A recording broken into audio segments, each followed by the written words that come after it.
Lecture 9 દુઃખનો ઉત્પન્ન કરનાર કોણ? આ જગતમાં લગભગ બધા મનુષ્યોને કાંઈ ને કાંઈ દુઃખ તો હોય છે જ. કોઈને પૈસાનું, કોઈને સંતતિનું, કોઈને કુટુંબ કબીલાનું, તો કોઈને સ્નેહી સંબંધીના વિયોગનું વગેરે દુઃખ રહ્યા કરે છે. દુઃખ નથી અને હું સંપૂર્ણ સુખી છું એમ કોઈ ભાગ્યે જ કહી શકશે. હવે દુઃખ અગર સુખ એ કઈ વસ્તુઓ છે તે તપાસીએ. કોઈ ન્યાયી દયાળુ રાજા પોતાની પ્રજાને કષ્ટ આપતો નથી, તેમજ કોઈ ભલો ઇન્સાન પોતાના કુટુંબને દુઃખી કરતો નથી. ત્યારે પાક ખુદા કે જે ન્યાયી અને રહેમું રહેમીન છે, જગતના માત પિતા કરતાં પણ અધિક વહાલ પ્રાણી માત્ર પર રાખે છે, તેમજ તેમની સંભાળ કરે છે, તો તેણે પેદા કરેલા આ જગતમાં દુઃખ કેવી રીતે સંભવે? શારીરિક દુઃખ માણસ તંદુરસ્ત હાલતમાં હોય ત્યારે તે શરીરે સુખી હોય છે, પણ જો તે અચાનક બીમાર પડી જાય તો શરીરે દુઃખી બની જાય છે. આમાં કુદરતનો લેશ માત્ર પણ દોષ હોતો નથી, પણ આરોગ્યતાના નિયમોનો ભંગ કરનાર માણસ જાતે જ બીમારી ઉત્પન્ન કરે છે. મતલબ કે આ પ્રકારના શારીરિક દુઃખ માણસ પોતે જ હાથે કરી વહોરી લે છે. આર્થિક દુઃખ. કોઈ માણસની આવક 100 શિલિંગની હોય અને પોતાનો ખર્ચ 125નો અગર તેથી પણ વધુ રાખે ને પછી ભીડમાં આવી જાય, એમાં કોનો વાંક? એક દુઃખ પણ કુદરત તરફનું હોતું નથી, પણ માણસની પોતાની જ ભૂલનું પરિણામ હોય છે. માનસિક દુઃખ. માનસિક બાબતમાં પણ એમ જ છે.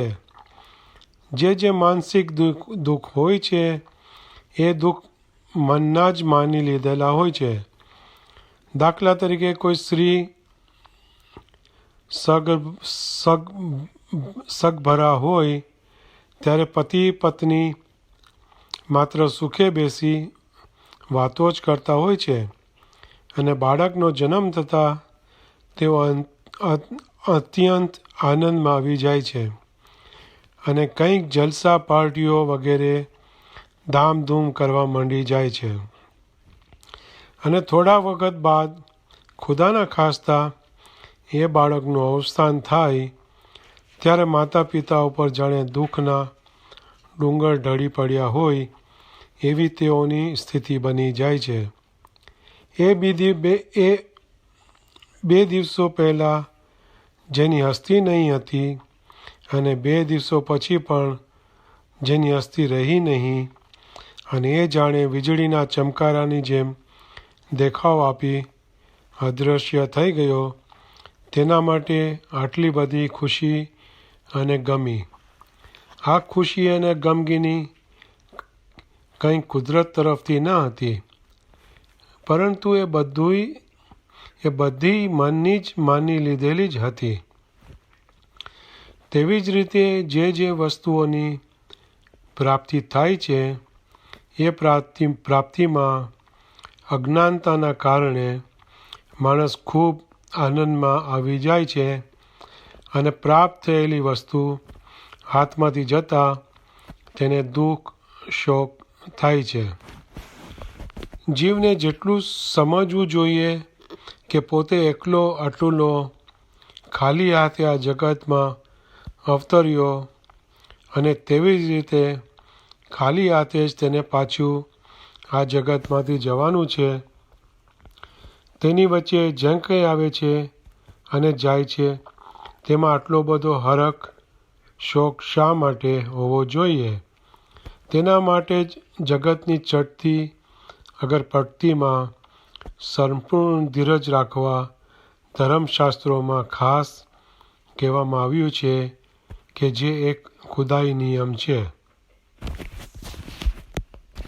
કેટલાક દુઃખો તો માણસ પોતાની હલકી ટેવો પ્રકૃતિથી ઉત્પન્ન કરે છે. જેમ કે કોઈ ઈર્ષ્યાખોર અન્યનું ભલું થતું જોઈ મનમાં બળ્યા કરે છે અને સામા માણસને કેમ હાનિ પહોંચે તેની તજવીજમાં રહે છે.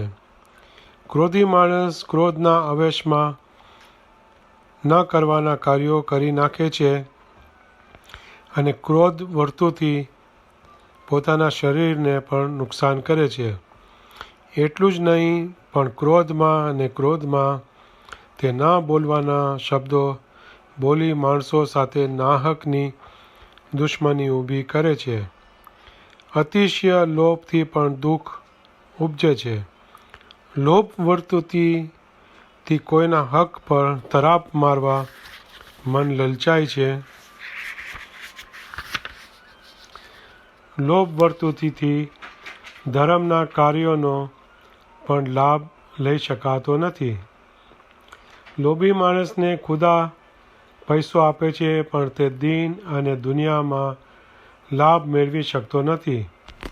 લોભી માણસ પોતાના શરીરને પણ સુખ શાંતિ આપતો નથી. વગેરે એવા અનેક દુઃખ માણસ પોતાની ખરાબ પ્રકૃતિથી ઉત્પન્ન કરે છે. કુદરતે ઘડેલા નિયમોનું જ્યારે ઉલ્લંઘન કરવામાં આવે છે ત્યારે જ દુઃખ થાય છે. પણ જો એ કાયદાઓનું પાલન કરવામાં આવે તો દુઃખ જેવી કોઈ પણ બાબત આ જગતમાં નથી. એટલું જ નહીં પણ માણસમાં જો રૂહાની દ્રષ્ટિ ખુલે તો તેને આ જગતની પ્રત્યેક વસ્તુમાં સુખ જ જોવામાં આવશે. પીર સદરુદ્દીન સાહેબે જ્ઞાનશાસ્ત્રમાં ફરમાવ્યું છે કે કાંસું રૂસું ને કાંસું મિલું અને કાંસું લાવું ચિંત નેનું માહે ચારે કો એહી વેરી એહી મિત. જેની દ્રષ્ટિમાં સર્વત્ર સ્નેહભાવ પ્રેમ જ છે તેને દરેકમાંથી સુખ મળશે. જેના દિલમાં દ્વેષભાવ જુદાઈની ભાવના હશે તેની નજરમાં આ જગત કંટાળા ભરેલું દુઃખદાયક લાગશે. સુખ અને દુઃખ એ બહારની વસ્તુઓ નથી પણ એ આપણી ભાવનાઓથી જ દિલમાં ઉત્પન્ન થાય છે. મતલબ કે આપણી ભાવનાઓનું જ પરિણામ છે. કોઈ કદાચ પ્રશ્ન કરશે કે કેટલાક બાળકો જન્મતા વેંત જ રોગી હોય છે તો તેણે શો ગુનો કર્યો કહેવાય. આમાં કુદરતના નિયમોનું બાળકે કાંઈ પણ ભંગ કર્યો નથી હોતો છતાં બાળક રોગી કેમ જન્મ્યો? આમાં જો કે બાળકનો કંઈ પણ ગુનાહ હોતો નથી. બાળક તો નિર્દોષ હોય છે પણ જેમ રસ્તે ચાલનાર કોઈ અશક્ત નિર્દોષ પર અન્ય માણસ અત્યાચાર કરે કે જે બાબત કુદરતથી તો છાની નથી હોતી અને જેથી કુદરતનો તે ગુનેગાર બને છે, તેવી જ રીતે બાળક જો નિર્બળ રોગી જન્મે તો તેમાં બાળકના માતા પિતાનો જ દોષ હોય છે. સગર્ભાવસ્થામાં દરમિયાન માતા નુકસાનકારક પદાર્થ મિર્ચી મસાલેદાર ખોરાક આચર કૂચર તેમજ માટી વગેરે ખાઈને નિર્દોષ બાળક પર જાણે અજાણ્યે જુલમ કરે છે. આ રીતે બાળકને થતું દુઃખ એ કુદરત તરફથી મોકલવામાં આવેલું નથી હોતું પણ બાળક માટે આ દુઃખ ઉપજાવનાર માતા જ હોય છે અને જે માટે ખુદાના દરબારમાં એ માતા જ ગુનેગાર જવાબદાર રહે છે. આ રીતે અજ્ઞાનતાના કારણે અથવા ધારણાપૂર્વક જાણી જોઈને માણસ પોતાના જીવનમાં દુઃખ ઊભા કરે છે.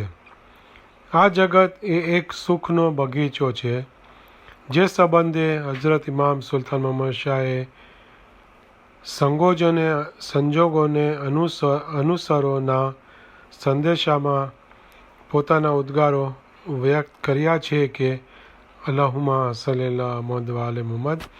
જગત પરત્વે જે માનવી આવી આંખોએ જુએ છે તેના માટે દુનિયા એક કેદખાનું નહીં પણ એક બગીચા સમાન છે.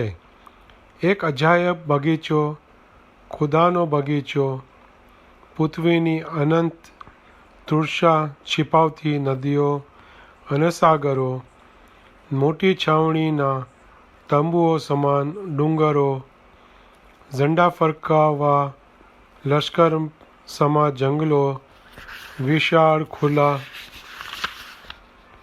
મેદાનો, સૂર્યોદય સૂર્યાસ્ત, આકાશનો મહેરાબ, આ સઘળી પૃથ્વીની અલૌકિક ખૂબસૂરતીથી પોતાની આંખોને પણ આનંદ આપવા હું મારા વારસોને લલચાવું છું. ખુલ્લી આંખો, ખુલ્લા હાથો અને ખુલ્લા જીગરવાળા માનવીને આ સર્વ બક્ષિસો છૂટથી આપવામાં આવી છે. પરંતુ આંખો સાફ નિર્મળ હોવી જોઈએ, હાથ અને જીગર મજબૂત હોવા જોઈએ. તંદુરસ્ત રહેવાની સંપૂર્ણ જરૂરતની મારા વારસો ઉપર હું ઊંડી છાપ બેસાડું. જો તેઓ પોતાના શરીર માટે ગફલતી કરે તો તેઓની સૃષ્ટિ સાથે તકરાર થઈ પડે. હઝરત ઇમામ સુલતાન મુહમ્મદ શાહના આ શબ્દો ઉપરથી પણ સમજાય છે કે મનુષ્ય જો કુદરતના નિયમો કાયદાઓનું પાલન કરી કુદરત તરફ પ્રેરાય તો તેને આ જગતમાં સઘળે સુખ અને સુખ જ જણાશે. લેક્ચર 10મું પ્રેમ, જેનું આ કાલે વાંચન કરવામાં આવશે.